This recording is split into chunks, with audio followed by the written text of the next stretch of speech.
good morning from my bed. Sometimes it's going to be a glorious day and you got stuff you got to get done.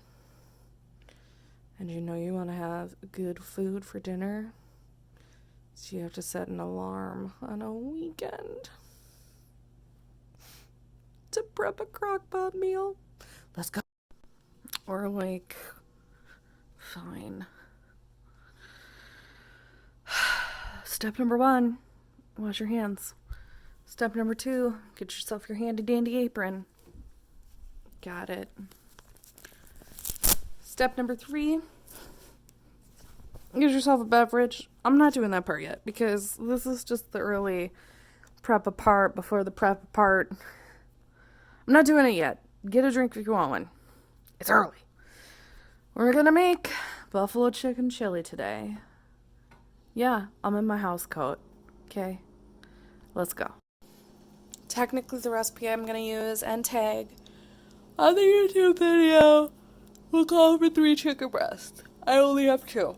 I'm not gonna thaw a whole pack of chicken for 1 more chicken breast because I don't know when I'm gonna cook chicken next because I got a lot of leftovers. So we'll go with 2. It'll just be light on the chicken, but there's gonna be other stuff inside our chili. So, chicken, seasoned, salt, pepper, cayenne, onion powder, garlic powder, some water so that way it doesn't just stick to the bottom. We're gonna cook it on about 2 to 3 here, so that's like low to medium on this nice classic old school crock pot circa my mother's era. Don't really know where she got it, but I love it and I never want to get rid of it. Anyway, we're gonna cook it on that while we go to town. Seasoned. Lid. Up to about 2 or 3. Our town trip is probably going to take us about 2 hours.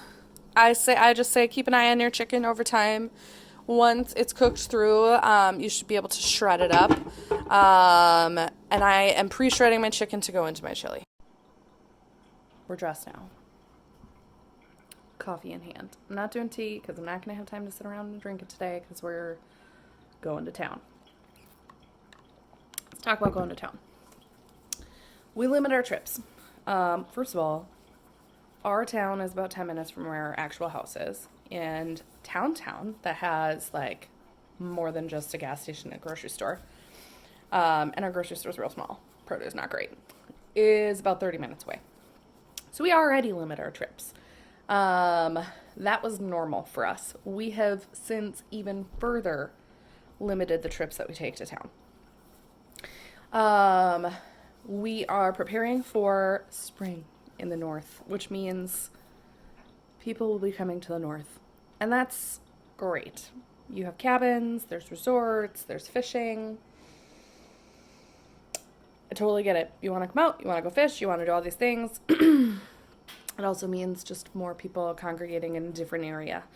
And I just want to do my part in making sure that I am in my public community spaces as little as possible, because I can just carry something. I can carry a germ from one thing to another. I can become a carrier. I just want to limit that as much as possible. So it'll be our last trip for probably 2 months, which means you'll probably see me use canned goods, frozen goods, and a lot less fresh produce because it's the north. We don't have produce yet.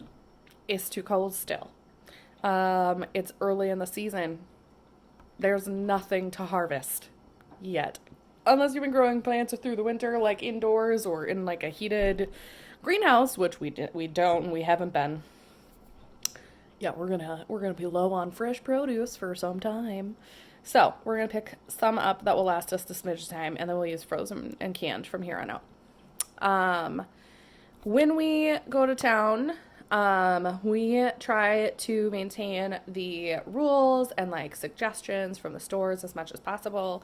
6 feet apart. If you have a mask, wear a mask. If you want to wear gloves, wear gloves. If you have gloves, and I know masks are really hard to come by in a store, but I'm sure you can find someone in your community or on social media who can help you make a mask. I luckily procrastinated making whatever I wanted to make out of some material I bought a year ago. And so I have sewn just some really thick string on the ends of it, and it's like real long. It's definitely a long one, but it actually loops behind my ponytail. So over the nose, over your mouth, both of them, guys. They're both airways. They're both entrances into your system. Do a little adjustment. Maybe tighten, maybe raise my ponytail a smidge so it holds tighter. Mask. When I'm done shopping, I'm not going to grab the mask on the outside. I'm not going to pull it down. I'm not going to touch it here while I'm shopping. I'm not going to be like, oh, my face itches. Don't touch it. Don't touch it. So, I'm going to come back here. I'm going to take one loop off, the other loop off, and then I can throw it into the wash. Find somebody who can make you a mask. Find somebody in your community that's making masks. I'm sure you can find one. That way you don't have to continue to use the same, like, disposable one over and over again. Let's talk about gloves. If you're going to choose to wear gloves when you go out, if you don't wear gloves, wash your hands. I wash my hands a lot, guys, a lot. But if you're going to wear gloves, you're going to put them on at the store. Don't put them on while you're driving. That just sounds like sweaty hands and gloves. You get to the store, you're ready to go in, your mask is on, get your gloves on. You're going to go inside, you're going to get all your stuff, you're going to grab all your things. Don't touch your face just because you're wearing gloves.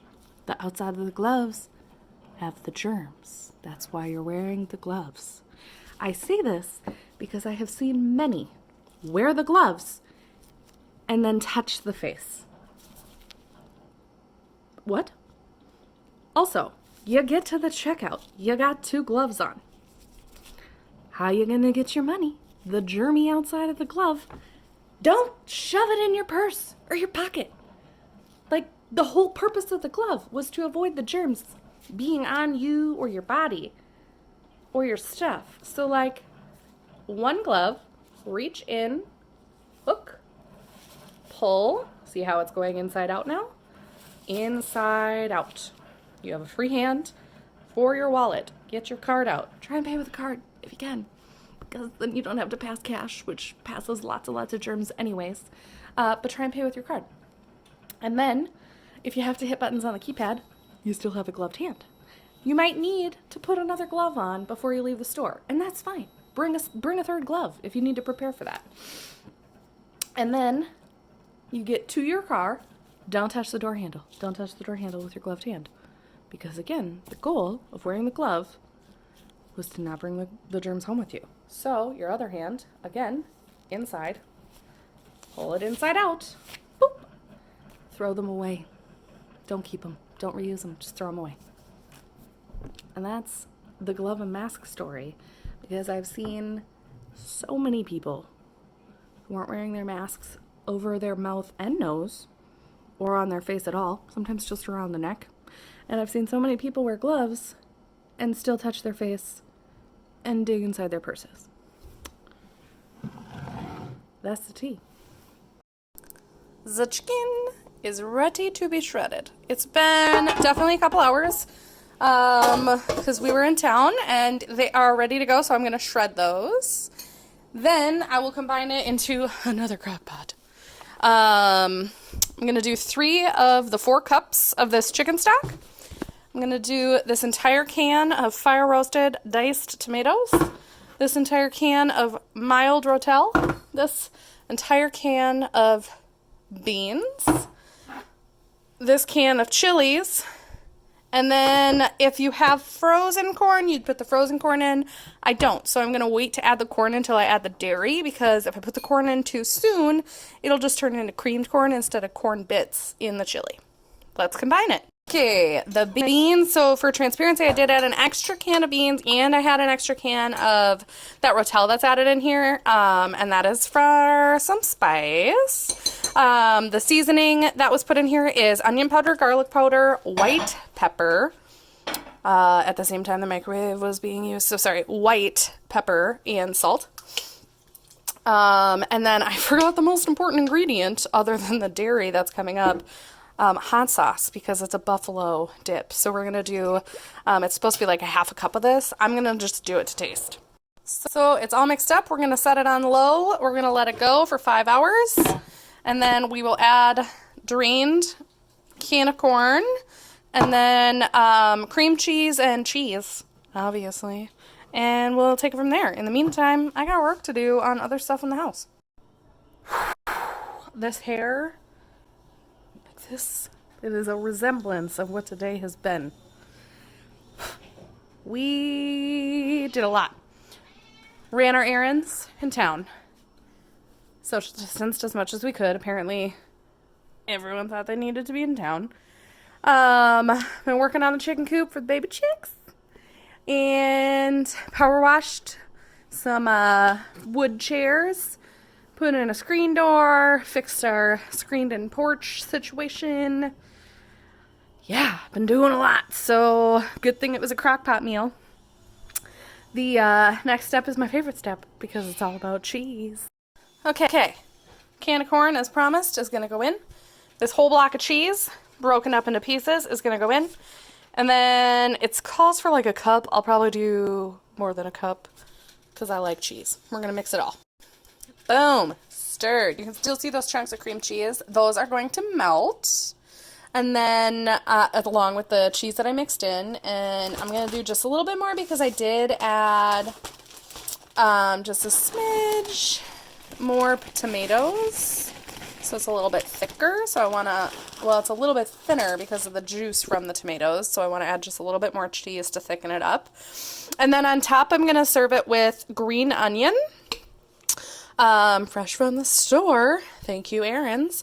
Green onion and blue cheese on top because it's got the buffalo sauce in here. So it's going to be a buffalo chicken chili. It's going to be tasty. Recipes in the YouTube link. Bye, y'all. 10 out of 10, best thing I've eaten all day.